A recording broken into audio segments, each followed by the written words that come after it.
Hello friends, आज हम इस वीडियो में डिस्कस करेंगे Marshall method of bituminous mix design और इसे आम भाषा में जॉब मिक्स फार्मूला प्रिपेयर करना भी कहते हैं। मिक्स डिज़ाइन होता क्या है? मिक्स डिज़ाइन का मतलब है कि किसी भी बिटुमिनस मिक्स में course aggregate, fine aggregate, filler और बिटुमिन की मात्रा का क्या रेशो हो, उसको डिसाइड करना होता है लेबोरेटरी में। और इसको ऐसे डिसाइड करते हैं कि जो आपका मिक्स तैयार होता है वो वर्केबल हो, स्ट्रॉन्ग हो, ड्यूरेबल हो और इकोनॉमिकल हो। यानी कि मिक्स डिज़ाइन ऐसा मिक्स है जो कि क्लाइमेट की एडवर्स कंडीशन में भी या कहिए कि हैवी ट्रैफिक लोड की स्थिति में भी पेमेंट की स्ट्रक्चरल इंटीग्रिटी और सरफेस कैरेक्टरिस्टिक्स को बनाए रखता है। अगर आप इन दो सेंटेंस को ठीक से समझें तो आप किसी भी मिक्स डिजाइन का ऑब्जेक्टिव डिसाइड कर सकते हैं। और different objectives of A mix design इस तरीके से हैं। पहला है रेजिस्टेंस टू परमानेंट डिफॉर्मेशन। इसका मतलब है कि ट्रैफिक लोड से मिक्स डिस्प्लेस नहीं होना चाहिए। ये एक पेमेंट रटिंग का सूचक है जो कि हाई टेम्परेचर काफी क्रिटिकल होता है। इसे आप एग्रीगेट की क्वालिटी और उसकी ग्रेडेशन से कंट्रोल कर सकते हैं। दूसरा है रेजिस्टेंस टू फैटीग। इसका मतलब है कि मिक्स में ट्रैफिक लोड से क्रैक डेवलप नहीं होने चाहिए। इसे आप सही ग्रेड के बाइंडर से और सही ग्रेडिंग से कंट्रोल कर सकते हैं। तीसरा है resistance to low temperature cracking. Cold region के लिए बहुत इंपॉर्टेंट है और ये मेनली बिटुमिन की लो टेम्परेचर प्रॉपर्टी पर डिपेंड करता है और इसलिए बिटुमिन ग्रेड को क्लाइमेट के हिसाब से ही सिलेक्ट करना चाहिए। चौथा है ड्यूरेबिलिटी। इसका मतलब है लोड और क्लाइमेट दोनों का इफेक्ट और यहाँ प्रॉपर बाइंडर कंटेंट का रोल काफी इंपॉर्टेंट हो जाता है। बाइंडर कंटेंट इतना अवश्य हो कि एग्रीगेट के ऊपर प्रॉपर फिल्म थिकनेस बन सके। एयर वायर्स भी इंपॉर्टेंट है। ज्यादा एयर वायर्स होने से बाइंडर की एजिंग बहुत जल्दी होती है और इससे भी ड्यूरेबिलिटी पर असर पड़ता है। नेक्स्ट है resistance to moisture induced damage. Water की प्रेजेंस में एग्रीगेट और बाइंडर के बीच एडहेसिव बॉन्ड कायम रहे, उसे हम resistance to moisture induced damage कहते हैं। ये जनरली एग्रीगेट की प्रॉपर्टी होती है पर बाइंडर का रोल भी काफी इंपॉर्टेंट होता है।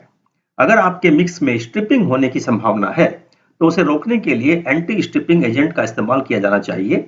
और दूसरा है कि परमेबिलिटी। मॉइस्चर इंड्यूस्ड डैमेज को लिमिट में रखने के लिए मिक्स की परमेबिलिटी कम से कम होनी चाहिए और इसे भी एयर वायर्स को कंट्रोल करके कम की जा सकती है। नेक्स्ट है स्किड रेजिस्टेंस। ये उन मिक्सेस के लिए बहुत इंपॉर्टेंट है जिनको आप वेयरिंग कोर्स में यानी टॉप लेयर में डालते हैं और ये भी जनरली एग्रीगेट की प्रॉपर्टी है। एग्रीगेट की शेप, उसका टेक्सचर, उसकी पॉलिशिंग कैरेक्टरिस्टिक्स, उन सब पे इसकी रेजिस्टेंस डिपेंड करता है। और फाइनली वर्केबिलिटी। वर्केबिलिटी का मतलब है कि मिक्स को इजीली ले किया जा सके और उसको आसानी से कॉम्पैक्ट किया जा सके। वर्केबिलिटी को भी मिक्स डिजाइन के थ्रू कंट्रोल किया जा सकता है। तो मिक्स डिजाइन का पर्पस है बेसिकली इन सब पैरामीटर्स को ऑप्टिमाइज करना। कुल मिलाकर मिक्स डिजाइन का प्रोसीजर 7 स्टेप में किया जाता है और ये वो 7 स्टेप है। स्टेप 1 एग्रीगेट इवैल्यूएशन, यानी जो भी साइट पर एग्रीगेट अवेलेबल है उनकी प्रॉपर टेस्टिंग की जानी चाहिए और इनका टेस्ट का पर्पस है to see whether aggregates are suitable for road construction और not. And similarly evaluation of bitumen.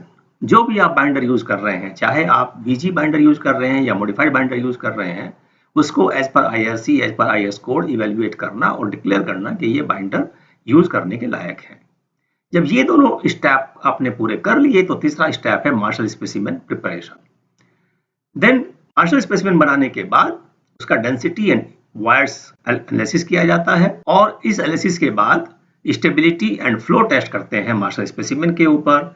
इन सब रिजल्ट्स को एनालाइज करके आप ऑप्टिमम बाइंडर कंटेंट निकालते हैं। तो हम इस वीडियो में इन 7 स्टेप्स को सीखेंगे। तो पहला स्टेप है aggregate evaluation. Aggregate evaluation means to judge the suitability of aggregate to be used in a particular layer. Layer के हिसाब से इन सब टेस्ट की कुछ वैल्यूज आईआरसी कोड में और एमओआरटी स्पेसिफिकेशंस में दी हुई हैं। Impact value, Los Angeles abrasion value, flakiness elongation index combined, cleanliness and deleterious materials, durability and soundness test, specific gravity and water absorption test, polishing value test generally तभी करते हैं जब आपको एग्रीगेट टॉप लेयर में use करना होता है, stripping test and gradation test. Aggregate gradation का मिक्स की परफॉर्मेंस में बहुत बड़ा रोल होता है। एग्रीगेट ग्रेडेशन बिटमस लेयर की thickness and type of layer पर डिपेंड करती है, यानी कि आप उसको कहाँ यूज कर रहे हैं और कितनी थिकनेस में यूज कर रहे हैं।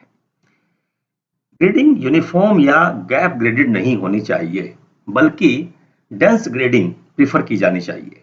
डेंस ग्रेडेड एग्रीगेट में फ्रिक्शनल रेजिस्टेंस ज़्यादा होता है और इसका जो एरिया होता है, यानी कि एग्रीगेट का जो एरिया होता है वो भी ज़्यादा होता है और उससे लोड ट्रांसफर काफ़ी एफिशिएंट होता है। मिक्स की स्टेबिलिटी के लिए भी ग्रेडेशन ऐसी होनी चाहिए कि जिससे कि मिक्स डेंसिटी अचीव की जा सके। लेकिन एक बात का ध्यान अवश्य रखें कि एग्रीगेट ग्रेडिंग जिससे मैक्सिमम डेंसिटी अचीव की जा सकती हो, उसके एयर वायर्स बहुत कम हो जाते हैं, जिससे कि binder content sufficient film thickness नहीं बना पाते हैं और इससे मिक्स में ड्यूरेबिलिटी की समस्या आ सकती है। आईआरसी कोड में और एमओआरटी स्पेसिफिकेशंस में डिफरेंट टाइप्स ऑफ लेयर्स के लिए, जैसे डीबीएम या बिटमस कंक्रीट या semi dense bituminous concrete, stone mastic asphalt या और तरह की लेयर के लिए ग्रेडिंग स्पेसिफाई की गई है।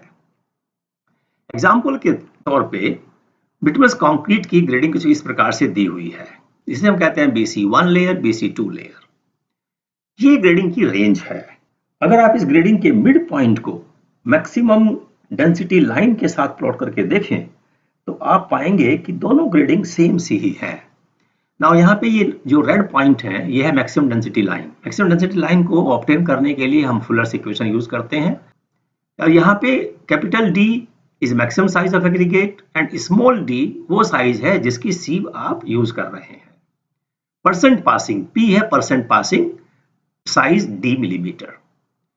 n की वैल्यू जनरली 0.5 होती है और इसी से फुलर इक्वेशन बनती है और इससे अगर आप ये प्लॉट करें तो आप देखेंगे कि दोनों ग्रेडिंग यानी mid point grading for BC layer and maximum density line दो आर क्लोज हैं, बहुत क्लोज हैं। लेकिन ऐसे मिक्स में एयर वायर्स कम रह जाते हैं और इसमें ड्यूरेबिलिटी की समस्या हो सकती है। इसलिए ये जरूरी है कि grading MDL maximum density line से थोड़ा डेविएट करें और खासकर 2.36 मिलीमीटर सीव साइज पे। और जैसे आप इस ग्रेडिंग को मैक्सिमम डेंसिटी लाइन से मूव कराते हैं या तो इधर की तरफ या इधर की तरफ, तो VMA बढ़ जाते हैं। VMA क्या है? वायर्स इन मिनरल एग्रीगेट। ये मैं आपको थोड़ा देर में बताऊंगा इसका हम कैसे कैलकुलेट करते हैं। लेकिन VMA का रोल बहुत इंपॉर्टेंट है और जैसे ही आप अपनी ग्रेडिंग को इस मैक्सिमम डेंसिटी लाइन से डेविएट करते हैं तो ये VMA बढ़ जाते हैं।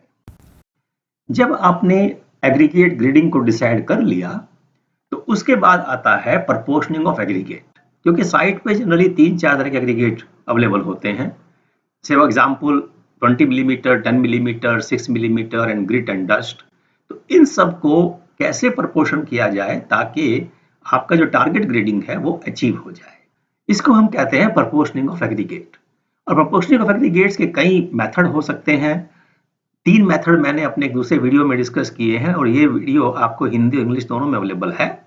Trial and error method, analytical method and graphical method.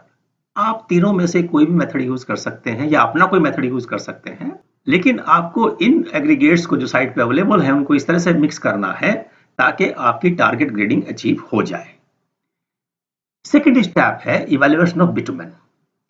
अब बिटुमेन को आप ऐसे सेलेक्ट करें ताकि वो आपके ज्योग्राफिकल लोकेशन और क्लाइमेटिक कंडीशन को सूट करता हो।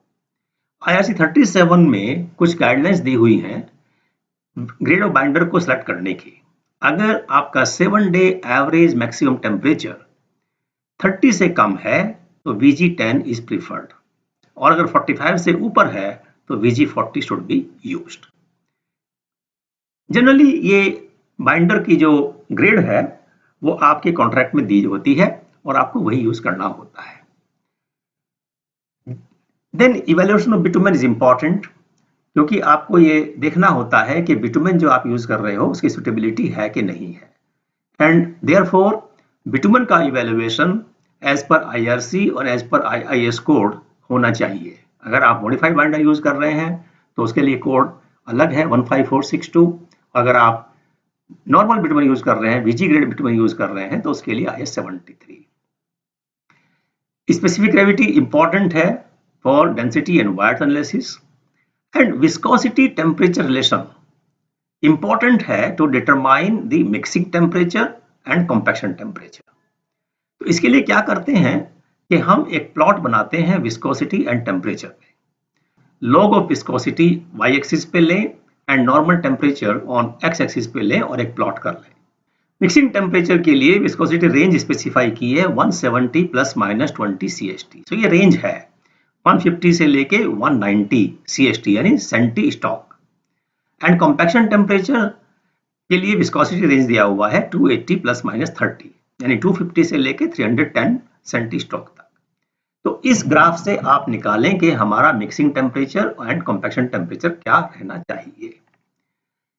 थंब रूल अगर आप यूज करना चाहें तो थंब रूल इस तरीके से है कि mixing temperature generally 110 degree centigrade above softening point and compaction temperature 50 degree centigrade plus softening point.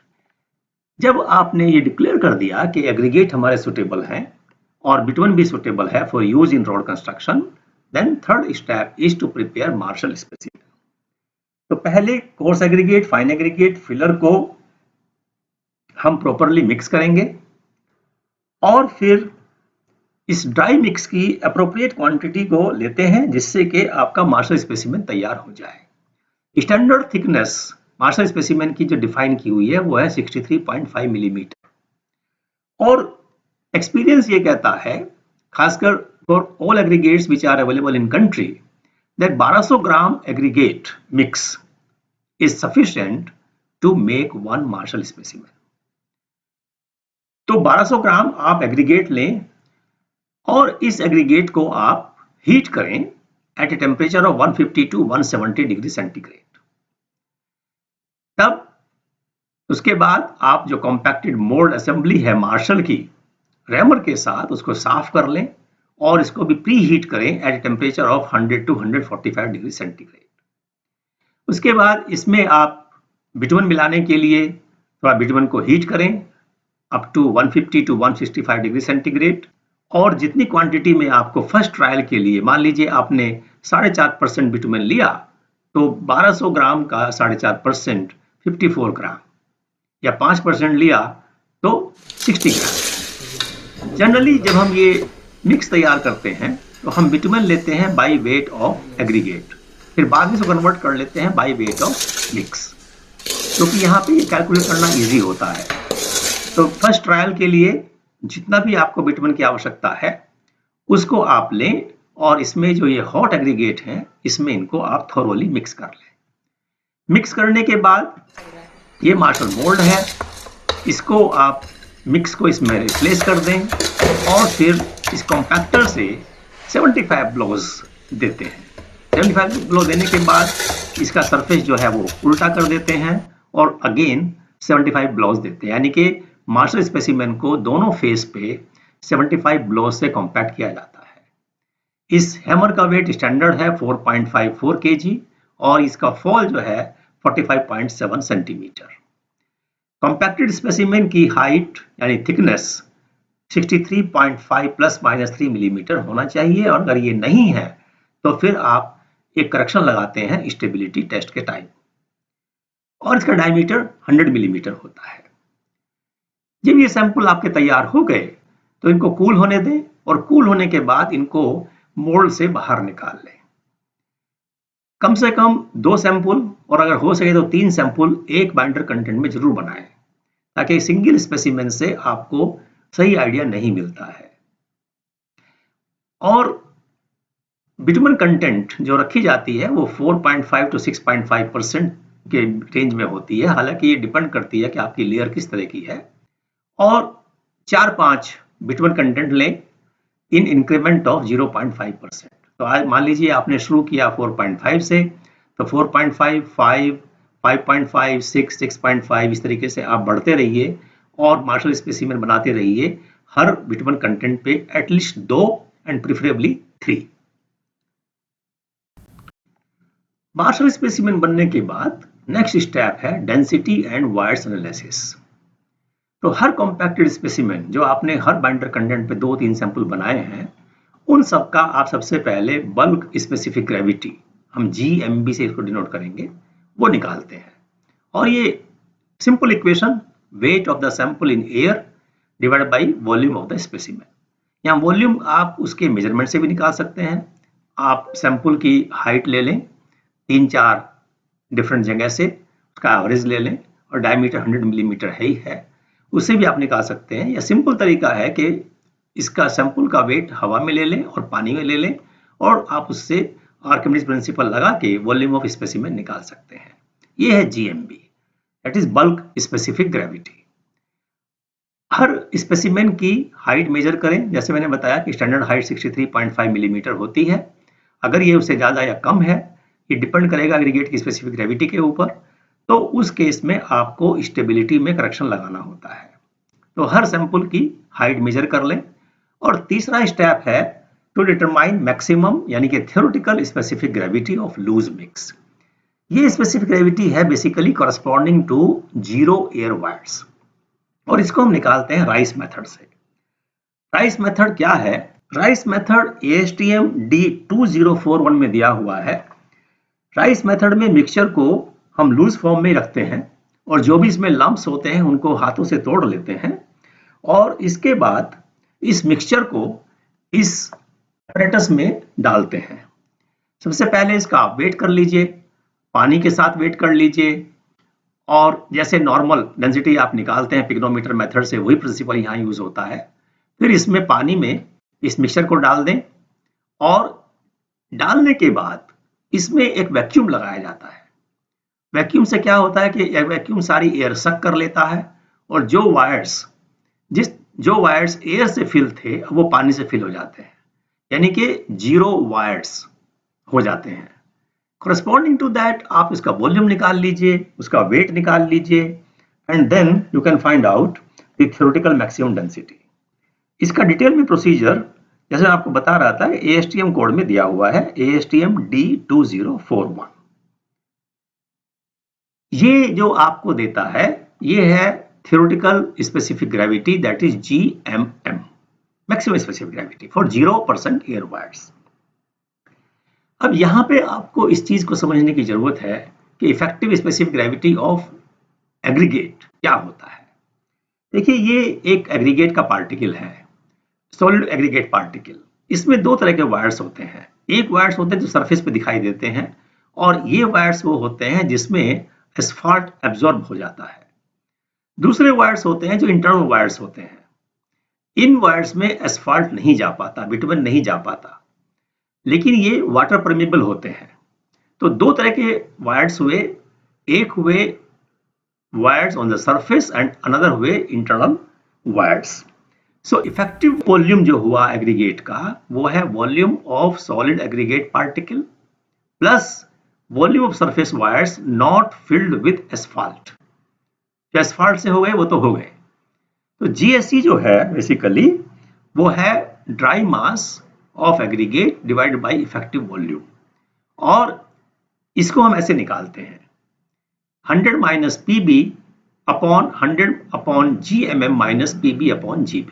PB is the percentage of bitumen and GB is the specific gravity of bitumen and GMM is the theoretical specific gravity of mix जो आपने rice method से निकाला है।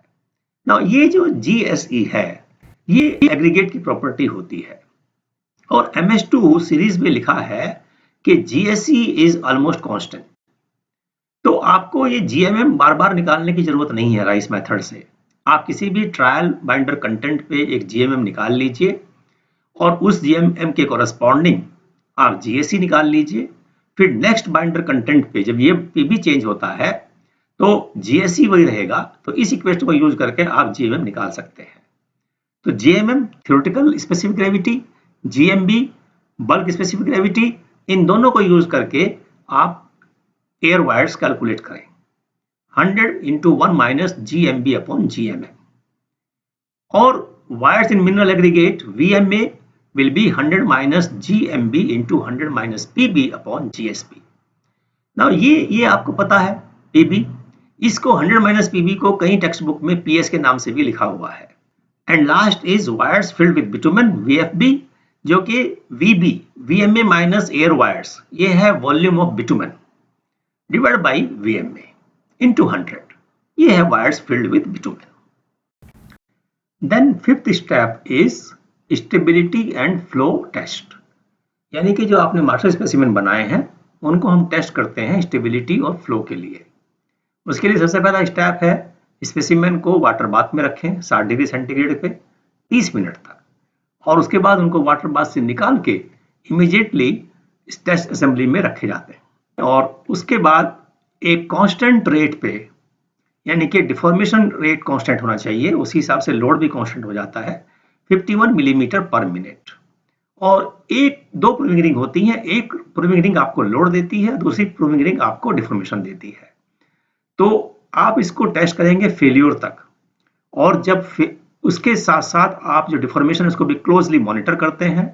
जब इसमें crack हो जाए यानी कि लोड बढ़ना बंद हो जाए, तब उस समय आप उसकी जो डिफॉर्मेशन है उसको नोट करेंगे. तो मैक्सिमम लोड को हम स्टेबिलिटी कहते हैं, और उसके कॉरस्पॉन्डिंग जो डिफॉर्मेशन होता है उसे फ्लो कहते हैं.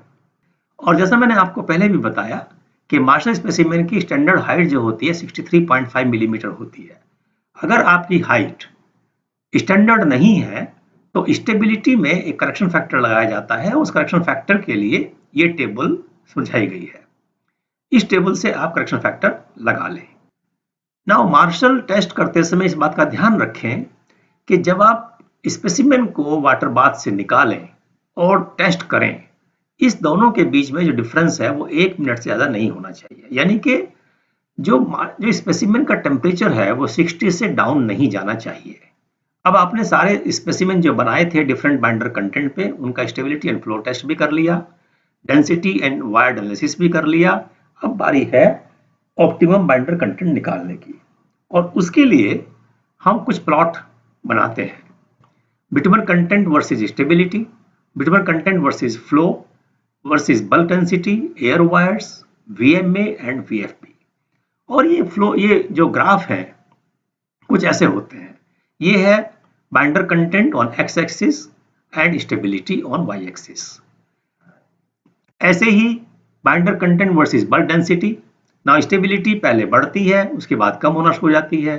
Same is the case with density also. Bulk density पहले बढ़ती है फिर कम हो जाती है. ये कुछ इस तरह से है जैसे कि आप प्रॉक्टर टेस्ट करते हैं सॉइल पे, तो सॉइल की डेंसिटी पहले बढ़ती है एंड उसके बाद कम होना शुरू हो जाती है. एयर वायर्स कम होते रहते हैं जैसे जैसे आप बाइंडर कंटेंट बढ़ाते हैं, एयर वायर्स कम होते रहते हैं, लेकिन उनका जो रेट ऑफ डिक्रीज है वो कम होता रहता है. उसके बाद ये है बाकी के VFB, VMA and flow. Flow is the deformation in the specimen during test. और ये है VMA वर्सेस बिटुमेन कंटेंट. यहां से हम निकालते हैं optimum binder content. And optimum binder content निकालने के जो बुक्स में एंड कोर्स में मेथड है वो 2 मेथड दिए हुए हैं. एक है नापा मेथड. ये कहता है कि बाइंडर कंटेंट निकालिए कॉरस्पॉन्डिंग टू 4% एयर वायर्स, और उसके बाद बाकी जितने पैरामीटर हैं स्टेबिलिटी, फ्लो, VMA, VFB, वो सब चेक करिए कि विद इन परमिसिबल लिमिट है कि नहीं है. और अगर कोई भी पैरामीटर इस रेंज से बाहर जाता है तो आप मिक्स को दोबारा डिजाइन करें. और डिजाइन करने का मतलब है एग्रीगेट ग्रेडेशन चेंज करें थोड़ा बहुत ऊपर नीचे, ताकि ये सारे parameter with in permissible limit हो जाए. लिमिट्स कहाँ है? लिमिट्स आपको लेयर के हिसाब से, बिटुमेन मिक्स के डिजाइन के हिसाब से MORTH की स्पेसिफिकेशन में दी हुई है. दूसरा मेथड है MS2, एस्फार्ट इंस्टीट्यूट मेथड, जो कि MS2 में दिया हुआ है. ये मेथड कहता है कि आप बाइंडर कंटेंट निकालें corresponding to maximum density, corresponding to maximum stability and corresponding to mid point of range of air voids. यानी कि अगर 3 to 5% एयर वायर्स दिया हुआ है स्पेसिफिकेशन में, तो 4% कॉरस्पॉन्डिंग आप निकालिए, इनका एवरेज लीजिए और वो आपका ऑप्टिमम बाइंडर कंटेंट है. और इस ऑप्टिमम बाइंडर कंटेंट पे आप फ्लो, VMA, VFB चेक करें. लेकिन अब ये मेथड यूज नहीं होता है. अब यही मेथड यूज होता है इवन इंडियन स्पेसिफिकेशंस में भी. अब यही मेथड यूज हो रहा है कि आप ओबीसी निकालें 4% एयर वायर्स पे और उस एयर वायर उस ओबीसी पे बाकी के पैरामीटर को चेक करें। तो ये है Marshall method of mix design to determine the optimum binder content and proportioning of aggregates. तो मित्रों, मैं आपको कुछ इंपॉर्टेंट पॉइंट बताना चाहता हूं डिजाइन पैरामीटर्स के बारे में। सबसे पहला है वायर्स इन मिनरल एग्रीगेट यानी कि VMA। किसी भी मिक्स की परफॉर्मेंस में VMA का बहुत बड़ा रोल होता है। अगर आपके VMA कम है तो आपका मिक्स की ड्यूरेबिलिटी पे असर पड़ेगा, और अगर ये बहुत ज्यादा है तो स्टेबिलिटी की प्रॉब्लम हो सकती है, क्योंकि हाई VMA का मतलब है मोर वायर्स। मोर वायर्स को फिल करने के लिए आपको चाहिए मोर बिटुमेन, जिससे कि आपका मिक्स अनइकोनॉमिकल भी हो जाता है और टेंडर भी हो जाता है, सॉफ्ट भी हो जाता है, तो उससे स्टेबिलिटी की प्रॉब्लम भी हो जाती है। तो VMA is basically VB plus VV। VB है volume of bitumen and this volume of air wires, that is the wires in mineral aggregate. VB का जो इंपॉर्टेंट रोल है वो ड्यूरेबिलिटी में है, क्योंकि VB फिल्म थिकनेस डिसाइड करती है। ज्यादा वॉल्यूम ऑफ बिटुमेन होगा तो मोटी फिल्म थिकनेस बनेगी, मोटी फिल्म थिकनेस बनेगी तो आपकी ड्यूरेबिलिटी रहेगी मिक्स में। और अगर फिल्म थिकनेस एडिक्वेट नहीं होगी तो उसके कारण जो ऑक्सीडेशन है बिटुमेन का वो भी बड़ा फास्ट होता है, यानी कि एजिंग बड़ी फास्ट होती है, और थिन फिल्म होने की वजह से स्ट्रिपिंग की प्रॉब्लम भी होने के चांस बढ़ जाते हैं।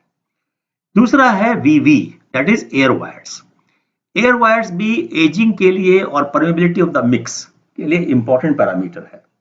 हॉट सीजन में जब बिटुमेन एक्सपांड करता है तो उसके एक्सपांशन के लिए एयर वायर्स ही मिक्स में स्पेस प्रोवाइड करते हैं, और अगर एयर वायर सफिशिएंट ना हो तो उसको वो स्पेस नहीं मिल पाता, उस कारण से वो बिटुमेन सरफेस पे आ जाता है या बाहर निकल आता है, जिसे हम ब्लीडिंग कहते हैं। तो VMA मिक्स में एग्रीगेट के मैक्सिमम साइज के ऊपर डिपेंड करती है, और IRC कोड में और MORTH स्पेसिफिकेशंस में मैक्सिमम पार्टिकल साइज के हिसाब से VMA की कुछ लिमिट डिफाइन की गई है, तो आप ध्यान रखें कि VMA उस लिमिट के अंदर रहे। दूसरा है एयर वायर्स। एयर वायर्स को हम लैब में मिक्स डिजाइन के टाइम पे 3 से 5% रखते हैं। हालांकि डिपेंड करता है टाइप ऑफ लेयर पे ना। किसी भी लेयर में जो लो ट्रांसफर होता है या रेजिस्टेंस टू फ्लो होता है वो होता है स्टोन टू स्टोन कांटेक्ट से, और शियर रेजिस्टेंस जो डेवलप होता है वो भी एयर वायर्स के ऊपर डिपेंड करता है। रटिंग एंड ब्लीडिंग दोनों एयर वायर्स के ऊपर डिपेंड करती है। अगर एयर वायर्स ज्यादा हैं तो सेकेंडरी कॉम्पैक्शन होगा लेयर में, उसके कारण आपका रटिंग होगा। एयर वायर्स कम है, जैसे मैंने आपको बताया कि बिटुमेन को एक्सपैंड करने का स्पेस नहीं मिलेगा, उस कारण से ब्लीडिंग होती है। सरफेस लेयर में जब आप मिक्स यूज करते हो तो वो इम्परमिएबल होना चाहिए, impermeable to air and water, क्योंकि उससे जो बिटुमेन का ऑक्सीडेशन है यानी एजिंग है वो कम हो जाती है। तो 3 से 5% जो एयर वायर्स हम रखते हैं उसका कारण यही है कि इससे परमिबिलिटी बहुत लो रहती है।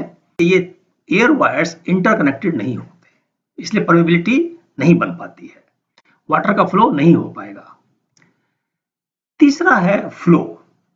फ्लो है वर्टिकल डिफॉर्मेशन इन सैंपल। जैसे मैंने आपको बताया, जब आप मार्शल स्टेबिलिटी टेस्ट करते हैं तो फेल्योर के टाइम पे कितना स्पेसिमेन में डिफॉर्मेशन है, ये बेसिकली इंडिकेट करता है मिक्स की प्रॉपर्टी।